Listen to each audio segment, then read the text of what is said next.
क्या चंद्रशेखर आजाद की ढाल बनेगी अब उनकी पत्नी वंदना कुमारी? चंद्रशेखर आजाद पर आरोप लगाते लगाते अब डॉक्टर रोहिणी घावरी उनकी मां पर भी आरोप लगाने से पीछे नहीं हट रही हैं। डॉक्टर रोहिणी घावरी ने एक बड़ा आरोप चंद्रशेखर आजाद की माता पर लगाया। ये पोस्ट कोई नया पोस्ट नहीं है, बल्कि ये पोस्ट बेहद पुराना भी नहीं माना जाएगा, बल्कि जब से चंद्रशेखर आजाद पर डॉक्टर रोहिणी घावरी लगातार पोस्ट के माध्यम से आरोपों की झड़ियां लगा रही, तब से ही डॉक्टर रोहिणी घावरी ने एक और बड़ा पोस्ट चंद्रशेखर आजाद की माता को लेकर भी किया। लेकिन सवाल अब दर्शक पूछ रहे हैं कि आखिरकार ये सारी क्लिप, सारी फोटोज, सारी वीडियोस क्या आपने संभाल कर रखी थी? क्या आपको ये अंदाजा था कि ऐसा वक्त भी आएगा, या आप किसी षड्यंत्र के तहत ये सबूत इकट्ठा कर रही थी कि एक ना एक दिन चंद्रशेखर आजाद पर इन्हीं आरोपों के तहत उन्हें कोर्ट तक घसीटूंगी, उनकी गिरफ्तारी भी करवाऊंगी? ऐसा हम नहीं कह रहे। देखिए, चंद्रशेखर आजाद पर जब से आरोप लगे तब से ही डॉक्टर रोहिणी घावरी से भी सवाल पूछे जा रहे हैं। एक बड़ा पोस्ट जिसके बारे में पहले जिक्र कर लेते हैं, और इस पोस्ट के बारे में आपने पढ़ा भी होगा, देखा भी होगा, फिर से क्यों चर्चा कर रहे हैं, इसकी सबसे बड़ी वजह निकलकर सामने आई है।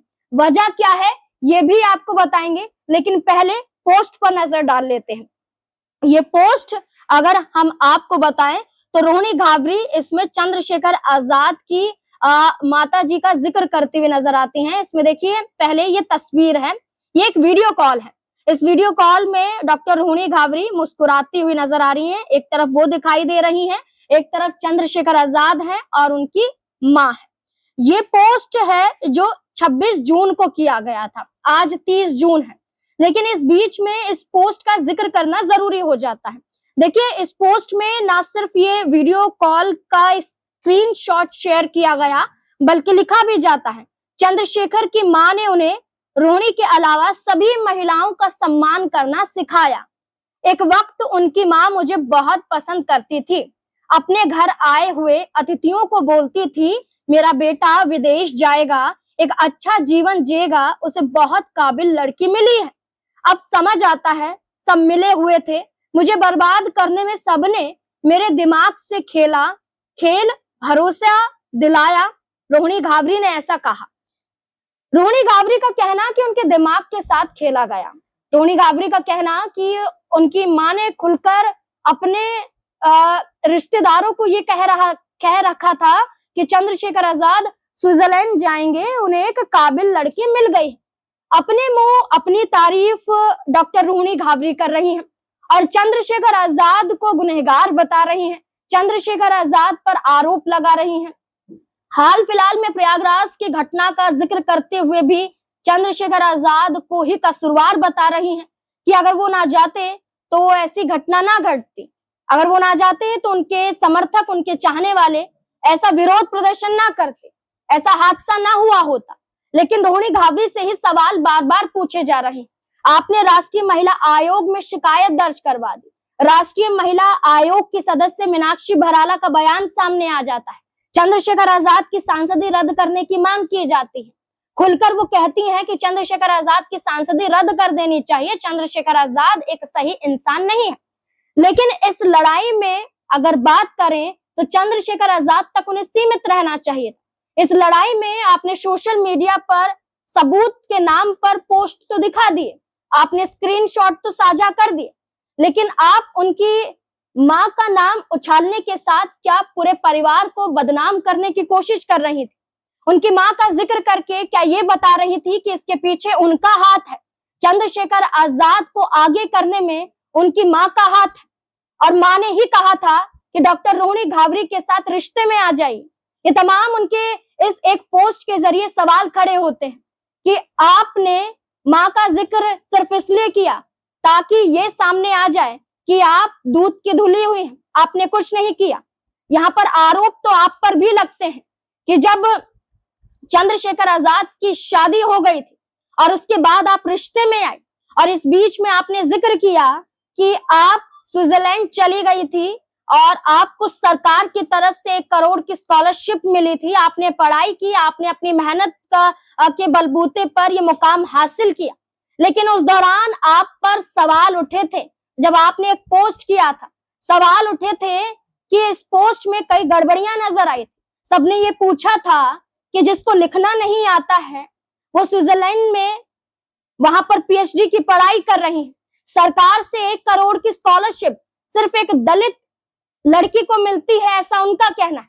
लेकिन कई लोगों का ये कहना है कि 1 करोड़ की स्कॉलरशिप से न जाने कितने बच्चों के भविष्य सुधर जाते, सिर्फ यहाँ पर रोहिणी घावरी को ही क्यों दिया गया। सवाल तो डॉक्टर रोहिणी घावरी पर ये भी उठते हैं कि जब मध्य प्रदेश के भीम आर्मी के उपाध्यक्ष विनोद ने खुलकर कहा कि डॉक्टर रोहिणी घावरी चंद्रशेखर आजाद के बारे में सब कुछ जानती हैं और खुद उन्होंने चंद्रशेखर आजाद की शादी के बारे में भी चर्चा रोहिणी से की थी।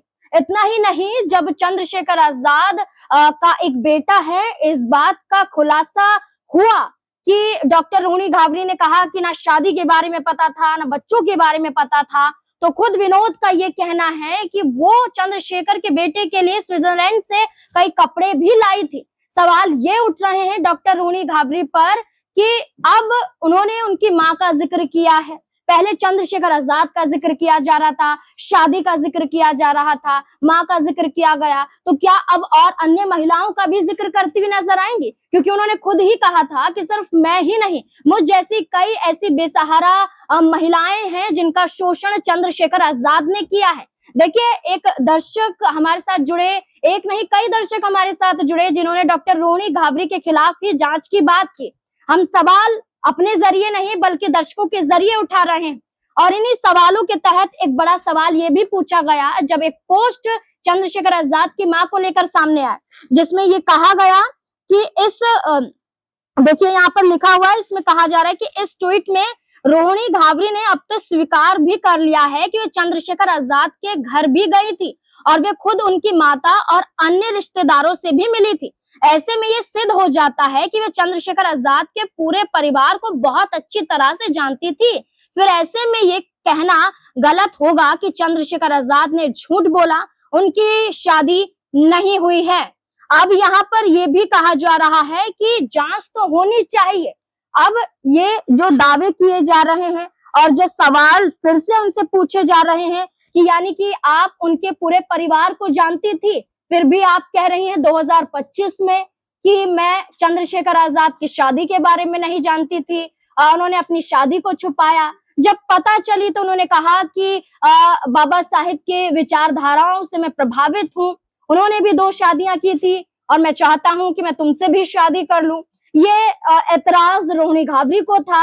ये तमाम तरीके के सवाल यहाँ पर पूछे गए, आरोप लगाए गए, लेकिन अब ये कहा जा रहा है कि प्रधानमंत्री नरेंद्र मोदी को भी यहाँ पर निवेदन डॉक्टर रोहिणी घावरी करती हुई नजर आई, अपील करती हुई नजर आई। उनका कहना है कि राष्ट्रीय महिला आयोग में शिकायत दर्ज करवा दी है और उन्होंने दिल्ली पुलिस कमिश्नर को भी शिकायत भेज दी है, लेकिन कोई संज्ञान, कोई इस पूरे मामले पर अभी तक कोई बड़ा कदम नहीं उठाया गया है।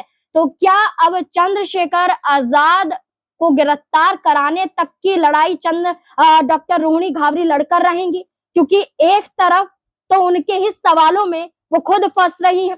जब उन्होंने एक वक्त पर यह भी कहा था कि जो चंद्रशेखर आजाद के करीबी समर्थक हैं, जो उनके वफादार थे, वो मेरे वफादार हो गए थे और चंद्रशेखर आजाद की हर एक जानकारी मेरे पास तक पहुंच जाती थी। यानी कि एक तरफ आप कहती हैं आपको कुछ नहीं पता उनके बारे में, दूसरी तरफ आप कहती हैं उनके बारे में सब कुछ पता है। तो यहाँ पर आरोप तो आप पर भी लगने लाजमी है। अब देखना होगा कि अगर ये लड़ाई वाकई कोर्ट में लड़ी जाएगी तो क्या डॉक्टर रोहिणी घावरी इन पोस्ट के अलावा क्या कोई बड़ा सबूत भी पेश कर पाएंगी या फिर नहीं? क्या चंद्रशेखर आजाद निर्दोष साबित होते हुए नजर आएंगे? जो आरोप लग रहे हैं क्या ये निराधार हैं? क्या कुछ लगता है आपको? अपनी राय कमेंट सेक्शन में जरूर दें। देखते रहें SPN9 न्यूज। धन्यवाद।